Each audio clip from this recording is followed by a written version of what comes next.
తిరుపతిలో చంద్రబాబు నివాసంలో కూటమి పార్టీల కీలక భేటీ జరుగుతోంది. భేటీలో బీజేపీ నేత సిద్ధార్థనాథ్ సింగ్, పురంధేశ్వరి, పవన్ కళ్యాణ్ అంతా పాల్గొన్నారు.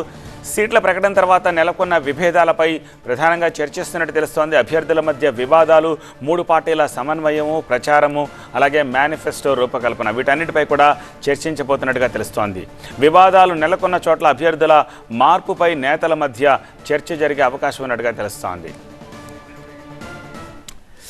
మా ప్రతినిధి ఎంపీ రావు మరిన్ని డీటెయిల్స్ అందిస్తారు. ఎంపీ రావు, ఇప్పుడు నేను చెప్పిన అంశాలు కాకుండా ఇంకేమైనా ఎజెండా పెట్టుకున్నారా? తర్వాత ఏమైనా ఉమ్మడి ప్రెస్ మీట్ నిర్వహించే అవకాశం ఉందా? అభ్యర్థుల మార్పుకు సంబంధించి ఏమైనా ప్రకటన విడుదలయ్యే ఛాన్సెస్ ఉన్నాయా?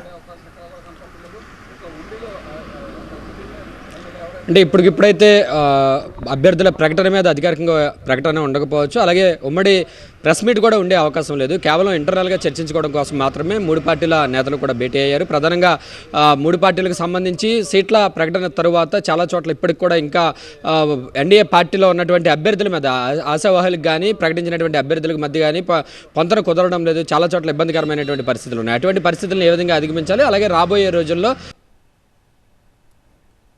ఏ రకమైనటువంటి ప్రచారం ఎలా ఉండాలి, కలిసి ప్రచారం ఏ విధంగా నిర్వహించాలి, అలాగే క్షేత్రస్థాయిలో గ్రౌండ్ రియాలిటీ ఎలాగుంది, ఇప్పటికీ ప్రకటించినటువంటి స్థానాల్లో అభ్యర్థులకి సంబంధించినటువంటి నివేదికలు కూడా తెప్పించుకున్నారు. ఎక్కడెక్కడ పార్టీ పరిస్థితి ఎలా ఉంది అనే దానికి సంబంధించి ప్రస్తుతం చర్చ జరుగుతున్నట్టుగా తెలుస్తుంది. అలాగే కొన్ని చేంజెస్ కూడా ఉన్నాయి. ఎందుకంటే బీజేపీకి కేటాయించినటువంటి స్థానాల్లో కొన్ని చోట్ల టీడీపీ ఆశావాహులు ఉన్నారు. వాళ్ళకు అనపర్తి స్థానాన్ని బీజేపీకి కేటాయించారు. అక్కడి నుంచి నల్లమిల్లి రామకృష్ణారెడ్డి ఆశిస్తున్నారు. కాబట్టి ఇలాంటి స్థానాలకు సంబంధించి కూడా చర్చ చేయడానికి బయట జరుగుతున్నట్టుగా తెలుస్తుంది.